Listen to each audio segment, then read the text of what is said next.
Hi all welcome back to our அன்பு level channel. இன்றைக்கி நான் ஒரு சட்னி ரெசிபியோடு வந்திருக்கேன். யூஸ்வலாக எனக்கு சமைக்கிறது ரொம்ப பிடிக்கும். அதுவும் வீக்கெண்டில் அம்மா அப்பாவுக்கு சமைக்கிறது ரொம்ப ரொம்ப பிடிக்கும். சரி வாங்க சட்னி எப்படி செய்யலான்னு பார்க்கலாம். ஸோ நான் எடுத்துருக்கிறது 3 வெங்காயம், 4 தக்காளி, 5 பூண்டு, 2 பச்சை மிளகா, கொஞ்சோண்டு கொத்தமல்லி கருவேப்பிலை, ஒரு பெரிய சைஸ் இஞ்சி அண்ட் 10 காஞ்ச மிளகா, 1 டீஸ்பூன் உளுந்த பருப்பு, 1 டீஸ்பூன் கடலைப்பருப்பு. சரி வாங்க எப்படி செய்கிறதுன்னு பார்க்கலாம். ஒரு நல்ல ஒரு பாத்திரம் காய வச்சுக்கோங்க. ஸோ அந்த பாத்திரத்தில் நம்ம வச்சுருக்க உளுந்த பருப்பையும் கடலை பருப்பையும் நல்லா போட்டு வதக்கிட்டே இருங்க.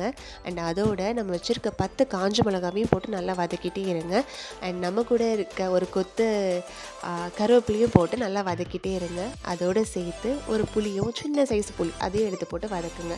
ஸோ வதக்கும் போது உங்களுக்கு மாதிரி ப்ரௌன் கலரில் வந்துடும். ரொம்ப கருக்கிடாதீங்க, கசக்கும். ஸோ ஒரு மீடியம் சைஸ் கலரில் வரும்போது நீங்கள் ஒரு வேறு பாத்திரத்தில் ட்ரான்ஸ்ஃபர் பண்ணிடுங்க. நம்ம நறுக்கி வச்சுருந்த வெங்காயத்தை கொஞ்சம் எண்ணெய் போட்டு நல்லா போட்டு வதக்கிட்டே இருங்க. அது ஒரு ப்ரௌன் கலரில் வரும். அதோடு நம்ம வச்சுருக்க 2 பச்சை மிளகாயை போடுங்க, 5 பல் பூண்டு போடுங்க, நம்மளோட பெரிய சைஸ் இஞ்சி போடுங்க. நல்லா போட்டு வதக்கிட்டே இருங்க. அதுவும் ப்ரௌன் கலரில் வரும். அண்ட் கொஞ்சம் உப்பு சேர்த்துக்கோங்க, சீக்கிரமாக வதங்கும். லாஸ்ட்டாக தான் தக்காளி போடணும்.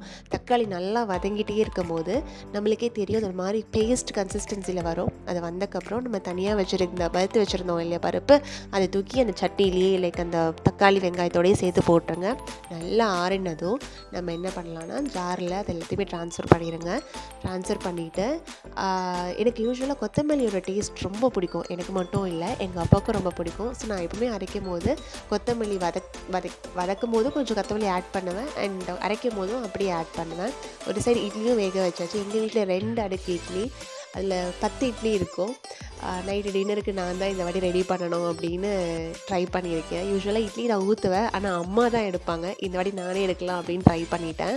ஆவி பறக்க இட்லியும் எடுத்தாச்சு. இந்த கிளைமேட்டுக்கு ஏற்ற மாதிரி காரமாக சட்னியும் அரைச்சாச்சு. ஸோ சட்னி சூப்பராக வந்திருந்தது. ஆக்சுவலி நான் அரைக்கும் போது கொஞ்சம் டேஸ்ட் பண்ணியிருந்தேன்.